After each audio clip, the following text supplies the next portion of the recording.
Here is how to unsubscribe mails on Hotmail. Hello everyone, welcome back to app tutorial.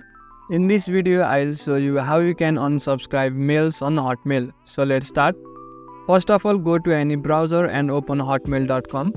After that, log into your Hotmail account and you will come to a screen like this. In the inbox section, you will find all the emails that you have received. Open the mail that you want to unsubscribe. As you open it, you will find this unsubscribe option on the top side. You can simply tap on it and unsubscribe from the newsletter or the mail. If the unsubscribe option is not at the top, scroll below to the bottom of this mail and you will find this unsubscribe here option. Now in order to unsubscribe from the mails, tap on unsubscribe. Then after, simply tap on OK.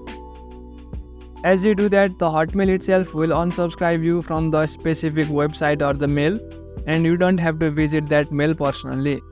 So in this way, you can easily unsubscribe mails on Hotmail. That's it for the video. Make sure to leave a like if you found this helpful and subscribe to the channel for further videos.